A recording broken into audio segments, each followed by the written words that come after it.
Good morning, sir, and it's a great privilege to have listened to you. Thank you. This is a question out of curiosity. If those merchants never landed in Surat and if the British never got a chance to colonize India, how would India have been today? Will we have this India, or would we be saying the same things about the Portuguese or the French? Or the Dutch. There was a scramble for overseas territories from European powers, and the argument that many make is that we were lucky, and that we were going to get colonized anyway because we're relatively militarily weak and divided, and so a European power would have established itself, as the Dutch did in Indonesia, the Portuguese did in Mozambique and Goa, the Belgians did in Congo, and so on. So if it wasn't the British, it would have been worse. And that's possibly true. But if you're going to ask me to go into counterfactual hypotheticals, it would be that the hypothetical would be, what if India had never been colonized? If no European power had dared to try and impose its will by force of arms, what would have happened? And there, the historical trend that was interrupted by the British was essentially the growing expansion of the Maratha Empire. The Marathas had spread as far south as Tanjavur. As you know, sambar was invented in Tanjavur because the Maratha ruler there, Sambhaji, was missing his dal, and so they had to invent something that would please his palate, and they actually therefore created, using ingredients that didn't exist in Maharashtra, like tamarind and the local dals and spices, they created sambar and named it for Sambhaji.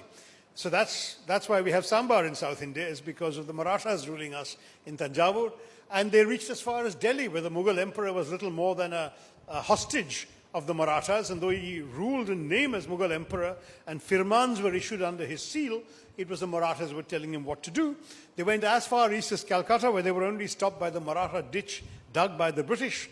And of course, the west was already theirs. So despite the major setback at the Third Battle of Panipat in 1761, when Ahmed Shah Abdali defeated the Marathas, Abdali had no desire to stay and rule India. He conquered them, killed a few people, looted a lot, stole every precious stone he could lay his hands on, and went back to Afghanistan. If after that any Indian power had to consolidate, it would have been the Marathas. And if I were to look at world history and the history of comparable nations, you would have seen the Marathas controlling the whole subcontinent. It would have initially been a very militarized rule, but in order to rule such a large country, they would have had decentralized sort of mini Peshwas around the place. Like Sambhaji in Tanjavur, there would have been people in 20-25 parts of the country owing allegiance to a central sort of Maratha prime minister, who in turn would be giving orders to the Mughal emperor in whose name everything would be done. Rather like the Japanese shogunate, you'd have had a situation where you have a symbolic monarch who's essentially a constitutional monarch in the sense that he would have no real power. You'd have a strongly militarized system underneath it, the Marathas playing the roles of the shoguns, and then inevitably, as happened everywhere in the world, including Japan, increasing democratization would come. By the 19th century, this rich and prosperous and strong, because militarily strong country, would be importing rail lines, would be importing factories, and you would have had India not divided, but as I say, with a Muslim constitutional monarch and a Hindu Maratha empire beneath it. There would have been much more syncretism throughout the society. People of all faiths would have worked together.